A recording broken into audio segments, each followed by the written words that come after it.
In the quiet streets of Oak Ridge Heights, a picturesque suburban enclave, the Blackwood residence stood as a beacon of domestic bliss. To the casual observer, Zephyr and Lorelai Blackwood epitomized the American dream. Successful careers, a beautifully maintained craftsman home, and a marriage that seemed to grow stronger with each passing year. Their neighbors often remarked on the couple's apparent devotion to one another, evidenced by their frequent dinner parties and synchronized jogging routines. But beneath the polished veneer of their seemingly perfect life, the Blackwoods harbored a secret that would ultimately lead to their undoing. For the past 2 years, Zephyr and Lorelai had been active participants in a local swinging community, a lifestyle choice that promised to add excitement and passion to their decade-long marriage. At first, their foray into the world of consensual non-monogamy seemed to reinvigorate their relationship. They spoke of feeling closer, more honest, and more in love than ever before. However, as with many things that glitter, the reality of their chosen path was far more complex and fraught with danger than either could have anticipated. What began as a mutual adventure in sexual exploration would eventually expose deep-seated insecurities and long-buried resentments. This is the story of how a couple's search for excitement and fulfillment led to jealousy, rage, and murder. Zephyr Blackwood was a rising star in the tech scene. With his sharp intellect and innovative ideas, he had quickly climbed the corporate ladder at a leading software company. Colleagues described him as driven, charismatic, and occasionally intense, standing tall in a runner's physique. Zephyr turned heads wherever he went, despite his professional success. Those closest to him noted a persistent undercurrent of insecurity, stemming from a childhood marked by his parents' messy divorce and his father's subsequent absence. Lorelai Blackwood was Zephyr's perfect complement. A talented freelance graphic designer, she balanced her husband's type A personality with her more laid-back creative approach to life. With her warm eyes, infectious laugh, and curve that defied her dedication to yoga, Lorelai was the kind of person who made friends easily and kept them for life. Growing up in a large boisterous family, she valued connection and openness above all else. The couple met during their senior year at the university. Zephyr was immediately drawn to Lorelai's free spirit and artistic talent, while she found herself captivated by his ambition and hidden vulnerability. Their whirlwind romance culminated in a beachside proposal just 6 months after graduation, and they married a year later, in a lavish ceremony that was the talk of their social circle. For the first 7 years of their marriage, Zephyr and Lorelai seemed to have it all. They traveled extensively, built successful careers, and created a home that was the envy of their friends. However, as they approached their mid-30s, a sense of restlessness began to creep into their relationship. The passion that had once burned so brightly had dimmed to a comfortable but uninspiring glow. It was Lorelai who first broached the subject of exploring new avenues in their sex life. Always the more sexually adventurous of the two, she suggested they attend a few workshops on tantric practices and BDSM. Zephyr, eager to please his wife and reignite their spark, agreed enthusiastically. These workshops opened up new channels of communication between the couple, and they found themselves discussing fantasies and desires they had never before shared. It was during one of these conversations that the topic of swinging first arose. Lorelai had read about it online and was intrigued by the idea of consensual non-monogamy. Zephyr, initially hesitant, warmed to the concept as Lorelai painted a picture of increased intimacy and shared adventures. After months of discussion, research, and soul-searching, the Blackwoods decided to take the plunge. They created profiles on swinger websites, attended a few meet and greet events, and finally participated in their first full swap with another couple. The experience was exhilarating, and for a time it seemed to breathe new life into their marriage. Little did they know that this decision would set in motion a chain of events that would ultimately lead to tragedy. The Blackwoods' entry into the world of swinging was marked by a mix of nervous excitement and cautious optimism.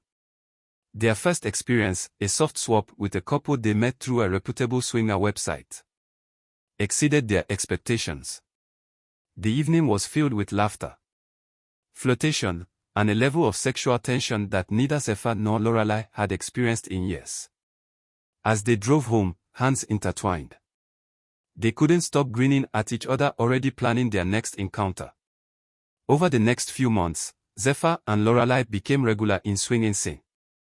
They attended parties at upscale clubs, participated in intimate gatherings at private homes, and even organized a few events of their own. Their social circle expanded rapidly, filled with like-minded couples who shared their desire for excitement and sexual exploration. Lorelai in particular thrived in this new environment.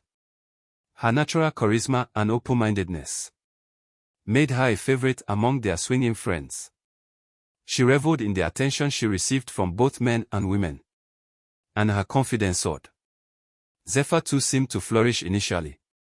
He enjoyed the ego boost that came from other women finding him attractive, and he took pride in having a wife that others desired. The couple's sex life, both with others and between themselves, reached new heights of passion and intensity. They found themselves experimenting with fantasies and kinks they had never before considered.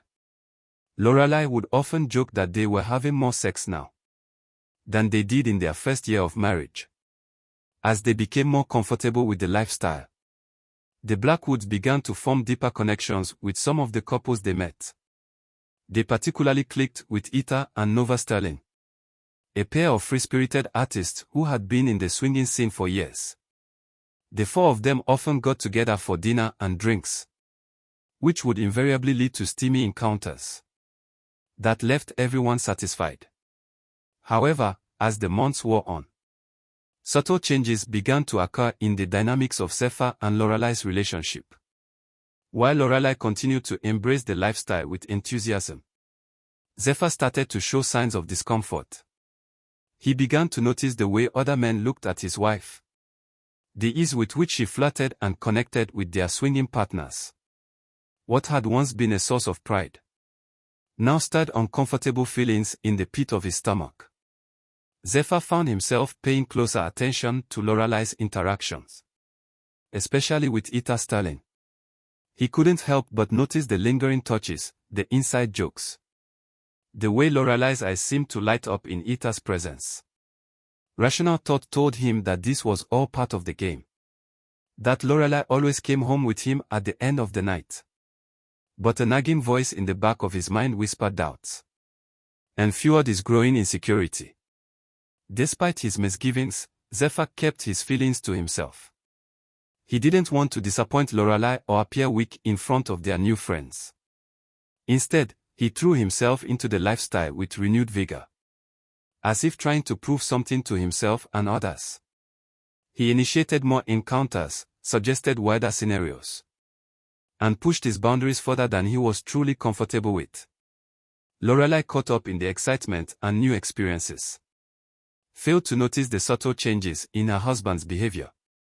She interpreted his increased enthusiasm as a sign that he was enjoying the lifestyle as much as she was. In her mind, swinging had brought them closer together, opening up new avenues of communication and shared experiences. As their second anniversary in the lifestyle approached, the Blackwoods were seen as a success story in their swinging circle. They were attractive, fun, and seemingly more in love than ever. But beneath the surface, the seeds of discord had been sown. The very lifestyle that had reinvigorated their marriage was now silently driving a wedge between them, setting the stage for the tragic events that were to come. The first signs of trouble in the Blackwoods' seemingly perfect arrangement appeared subtly at first. Zephyr began to make offhand comments about cutting back on their swinging activities, suggesting they focus more on their own relationship. Lorelai, interpreting this as a passing mood, gently brushed off his concerns and encouraged him to embrace the freedom and excitement they had discovered. As weeks passed, Zephyr's jealousy grew more pronounced. He started to question Lorelai about her interactions with other men, particularly Ita Sterling. His inquiries, initially casual, became more frequent and intense. Where once he had enjoyed watching Lorelai with other partners, he now found himself averting his eyes, a knot forming in his stomach. Lorelai, for her part, struggled to understand the change in her husband. She repeatedly assured him of her love and commitment, emphasizing that their adventures in swinging were purely physical and did not threaten their emotional bond. But her words seemed to fall on deaf ears as Zephyr's insecurities deepened. The tension between them began to spill over into their daily lives. Arguments that started about swinging quickly devolved into broader accusations and recriminations. Zephyr would bring up past grievances, questioning Lorelai's fidelity, even before they entered the lifestyle.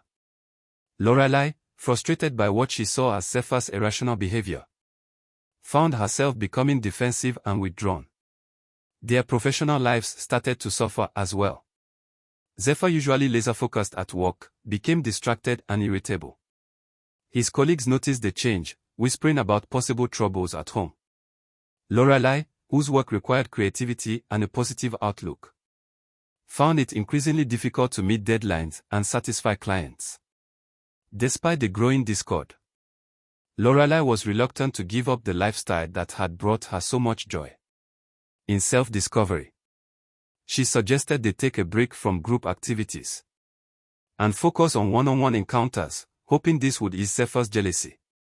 But even this compromise led to conflict, with Zephyr accusing Lorelai of trying to manipulate the situation to her advantage. As their arguments intensified, the Blackwood's facade of domestic bliss began to crumble.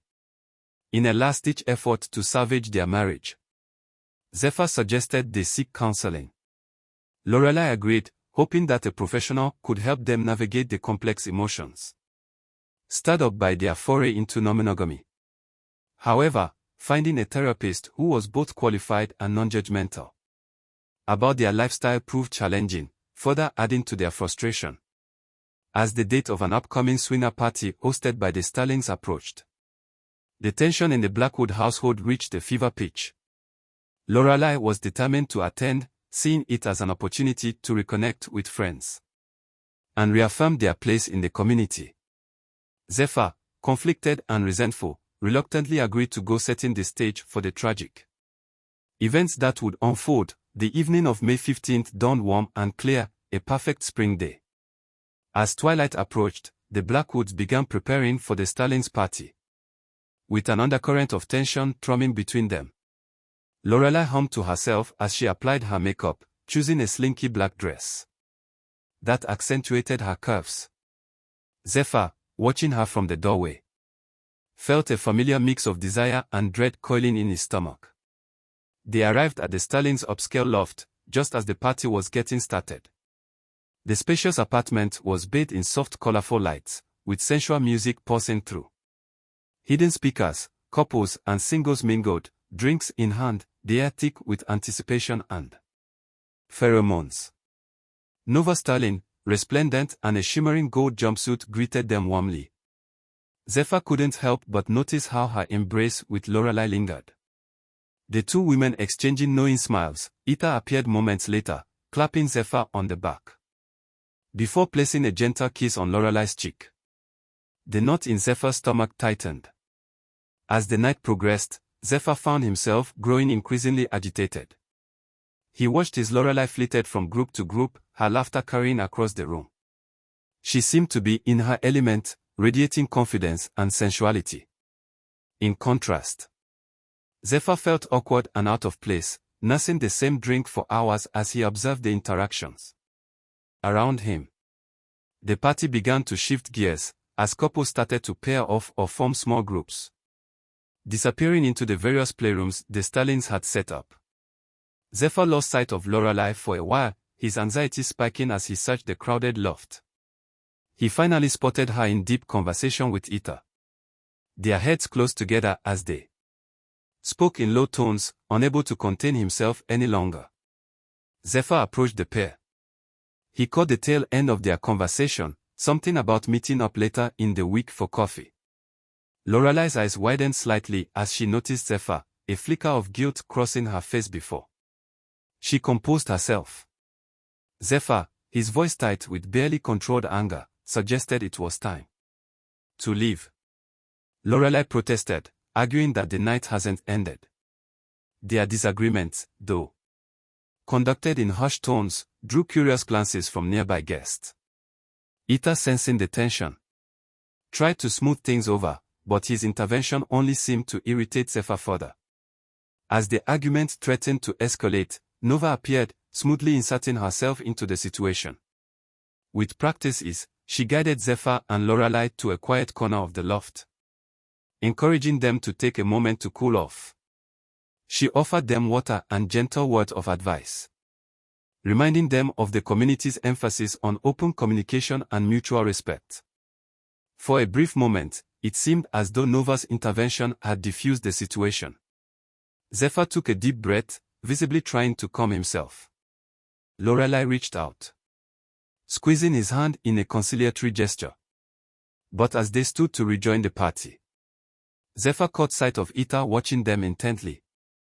Something in the other man's gaze, concern, pity, or perhaps something else entirely, caused Zephyr's tenuous control to snap. In a cold, clipped voice, he announced that he and Lorelai were leaving. This time, Lorelai didn't argue. She could see the storm brewing behind Zephyr's eyes, and knew that staying would only lead to a scene, apologizing profusely to Nova and avoiding Ita's gaze. Lorelai allowed Zephyr to lead her out of the loft. The drive home was fraught with silence, the tension between them so thick it was almost suffocating. Lorelai stared out the window, her earlier vivacity replaced by a weary exhaustion. Zephyr gripped the steering wheel so tightly his knuckles turned white. His jaw clenched as he navigated the nearly empty streets.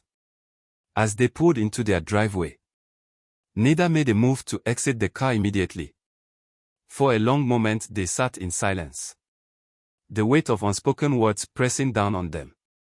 Finally, Lorelai turned to Zephyr, her voice soft but firm as she said, "We need to talk about this. We can't go on like this." Zephyr nodded stiffly, his expression unreadable in the dim light.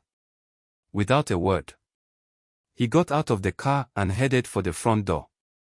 Lorelai followed, her heart heavy with the knowledge that the conversation to come would likely change their lives forever.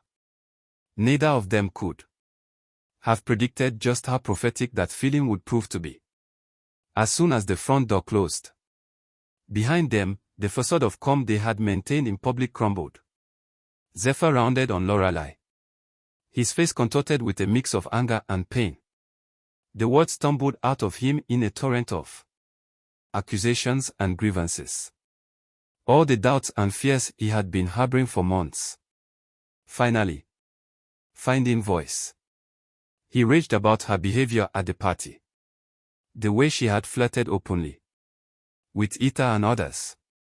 He brought up past encounters, dissecting them with jealous scrutiny, finding evidence of betrayal in the smallest gestures and glances. His voice rose as he spoke of the coffee plants he had overheard, convinced it was proof of an ongoing affair. Lorelai, initially stunned by the ferocity of Zephyr's outburst, found her own anger rising to meet his. She defended herself vehemently, reminding him that openness and honesty had always been the foundation of their relationship and their foray into swinging. She accused him of hypocrisy, pointing out his own enthusiastic participation in their lifestyle choice until recently. Their argument echoed through the house, a cacophony of hurt feelings and misunderstandings. Lorelai tried to reason with Zephyr to make him see that his jealousy was unfounded, but her words seemed to bounce off him without making an impact. In frustration, she brought up his own dalliances within the swinging community, asking why it was acceptable for him, but not for her. This only served to enrage Zephyr further. He advanced on Lorelai, his tall frame looming over her as he backed her into a corner of their living room. Lorelai, feeling trapped and increasingly frightened by Zephyr's uncharacteristic aggression, attempted to push past him. In that moment something in Zephyr snapped. As Lorelai tried to move away, he grabbed her arms, his fingers digging into her skin with bruising force. Lorelai cried out in pain and surprise, her eyes wide with disbelief as she stared at the man she had loved for over a decade, suddenly unrecognizable in his fury. She struggled against his grip, her own anger giving way to fear as she realized how out of control the situation had become. Zephyr, lost in a haze of jealousy and rage, didn't seem to hear her pleas to let go. In her desperation to break free, Lorelai's hand caught Zephyr across the face, her nails leaving angry red scratches on his cheek. The physical contact seemed to push Zephyr over the edge. With a roar of inarticulate rage, he shoved Lorelai hard. She stumbled backwards, her heel catching on the edge of the area rug. Time seemed to slow as she fell, her arms flailing as she tried to catch herself. But there was nothing to break her fall, and her head struck the corner of the solid oak coffee table with a sickening thud. The sound seemed to snap Zephyr out of his frenzy. He stood frozen, watching in horror as Lorelai crumpled to the floor, a small pool of blood beginning to form beneath her head. The silence that followed was deafening, broken only by Zephyr's ragged breathing. For several long moments, he remained rooted to the spot, his mind struggling to process what had just happened. Then, as if moving through molasses, he stumbled towards Lorelai's motionless form. He fell to his knees beside her, hands shaking as he reached out to touch her. Her skin was still warm, but as he frantically searched for a pulse, he found nothing. The reality of the situation crashed over Zephyr like a tidal wave. He had done the unthinkable. In a moment of uncontrolled anger, he had taken the life of the woman he loved. As the enormity of his actions began to sink in, Zephyr let out a howl of anguish, cradling Lorelai's lifeless body in his arms as tears streamed down his face. In the quiet suburban street outside, a neighbor who had been walking his dog paused, startled by the sound of despair emanating from the Blackwood residents. It was a cry that would haunt the neighborhood for years to come, marking the moment when a loving marriage ended. An unimaginable tragedy. The early morning calm of Oak Ridge Heights was shattered by the arrival of police cruisers and an ambulance, their lights painting the tree-lined street, and alternating flashes of red and blue. Neighbors emerged from their homes as they watched the unfolding scene, with a mix of curiosity and dread. Detective Ryan and Frost, a veteran of Homicide Division, arrived on the scene shortly after the first responders. As she ducked under the crime scene tape, she was struck by the contrast between the manicured exterior of the Blackwood home and the chaos that awaited inside. The living room, once a showcase of tasteful decor, now bore the unmistakable signs of violence. The coffee table was askew. A lamp lay shattered on the floor, and at the center of it all was the body of Lorelai Blackwood, partially covered by a sheet. Forensic technicians moved around the room with practiced efficiency, photographing and collecting evidence. Frost's keen eyes took in every detail. Dr. Kainokomura briefed her on their initial findings. The cause of death appeared to be blunt force trauma to the head, likely from impact with the corner of the coffee table. Signs of a struggle were evident, including bruising on the victim's arms and defensive wounds on her hands. As Nakamura spoke, Frost's attention was drawn to the figure of Zephyr Blackwood, seated on a dining room chair, his head in his hands.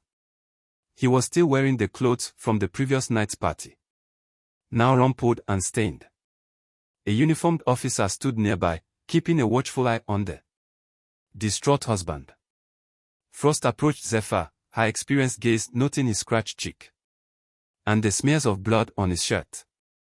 And a voice hoarse from crying, he began to speak, weaving a tale of a party, an argument, and a tragic accident. As she listened, Frost's instincts told her there was more to the story than Zephyr was revealing.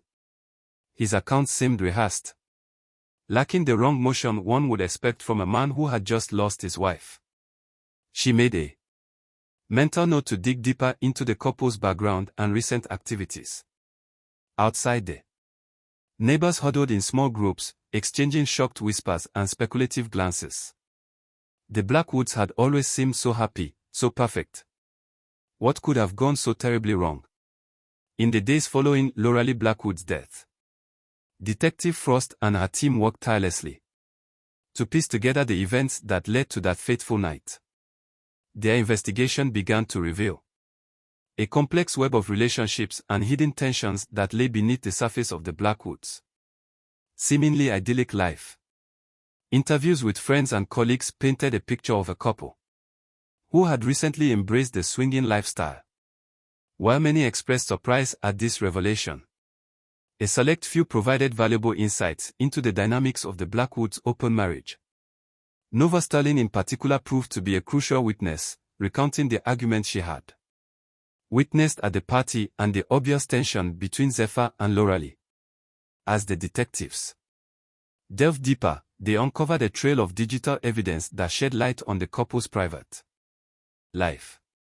Text messages and emails revealed Zephyr's growing jealousy and Loralee's increasing frustration with his behavior. Particularly damning was a series of messages between Loralee and Anita Sterling, discussing Zephyr's recent mood swings and Loralee's concerns about the future of her marriage. Forensic analysis of the crime scene yielded more damning evidence against Zephyr. The angle and force of Loralee's fatal injury were inconsistent with a simple DNA evidence. Under Loralee's fingernails matched Zephyr's, corroborating the signs of a struggle. Furthermore, toxicology reports showed that while Loralee had a modest amount of alcohol in her system, Zephyr's blood alcohol level had been significantly higher, suggesting he may have been more impaired than he initially claimed. As the investigation progressed, Detective Frost brought Zephyr in for a series of intense interrogations. Under the relentless pressure of questioning, his carefully constructed narrative began to crumble. Inconsistencies and his story emerged, and his demeanor shifted from grief-stricken widow to a man consumed by guilt and fear. In a dramatic turn of events, Anita Sterling came forward with additional information. He revealed that Loralee had confided in him about her plans to leave Zephyr, citing his increasingly controlling and jealous behavior. This revelation provided a possible motive for Zephyr's actions, suggesting that the murder may have been premeditated rather than a heat-of-the-moment crime of passion. The investigation also uncovered financial records indicating that Zephyr had recently inquired about the couple's life insurance policies, adding another layer of suspicion to his actions. Friends reported that he had been under increasing stress at work, with rumors of potential layoffs circulating in his company. As the evidence mounted, the prosecution began to build a strong case against Zephyr Blackwood. The narrative that emerged was one of a man who, faced with the prospect of losing both his wife and his carefully cultivated image of success, had lashed out in a jealous rage with tragic consequences. The stage was set for a trial that would captivate the city and beyond, promising to expose the hidden world of suburban swingers and the devastating consequences of jealousy unleashed. Prosecutor Vivian Zhao opened the proceedings with a powerful statement, painting a vivid picture of a marriage destroyed by jealousy and a woman's life cut tragically short. She promised to prove beyond a reasonable doubt that Zephyr Blackwood had murdered his wife in a fit of rage, driven by his inability to control her and his fear of losing her. The defense countered with a narrative of a tragic accident, the result of a loving marriage, strained by lifestyle choices that neither party was fully prepared for. Holloway sought to portray Zephyr as a devoted husband, overwhelmed by circumstances beyond his control. As the trial progressed, a parade of witnesses took the stand. Nova and Anita Sterling provided crucial testimony about the Blackwoods' involvement in the swinging community and the visible tension between them on the night of Loralee's death. Their accounts were both illuminating and scandalous. causing a stir in the courtroom and generating salacious headlines. Forensic experts presented detailed analysis of the crime scene, with Dr. Kai Nakamura delivering damning testimony about the nature of Lorelai's injuries. His assertion that the fatal wound was inconsistent with an accidental fall dealt a significant blow to the defense's case. Perhaps the most dramatic moment of the trial came when Zephyr Blackwood himself took the stand. Under Holloway's careful guidance, he presented himself as a man deeply in love with his wife, who had agreed to explore swinging to please her. He spoke of his growing discomfort with the lifestyle and his fears that he was losing Lorelai to it. However, under Zhao's relentless cross-examination, Zephyr's carefully constructed facade began to crumble. She confronted him with text messages, emails, and witness statements that contradicted his version of events. As the questioning intensified, Zephyr's composure slipped, revealing flashes of the anger and jealousy that had led to that fatal night. The gallery watched in rapt attention as Zephyr struggled to maintain his story under the prosecution's onslaught. His voice cracked as he recounted the final argument with Lorelai. And for a moment, it seemed as though he might break down and confess, but he managed to hold himself together, sticking to his claim of a tragic accident to the end. As the trial neared its conclusion, both the prosecution and defense delivered impassioned closing arguments. So urged the jury to see through Zephyr's lies and hold him accountable for the brutal act that had ended Lorelai's life. Holloway, in turn, pleaded for understanding, asking the jury to consider the complex emotions and circumstances that had led to this tragedy. With the evidence presented and arguments made, the case was turned over to the jury. As they filed out to begin deliberations, a tense hush fell over the courtroom. The fate of Zephyr Blackwood now rested in their hands. In the end, the jury took less than 6 hours to reach a verdict. Zephyr Blackwood was found guilty of second-degree murder, a decision that sent shockwaves through the community and brought a measure of closure to Lorelai's grieving family and friends.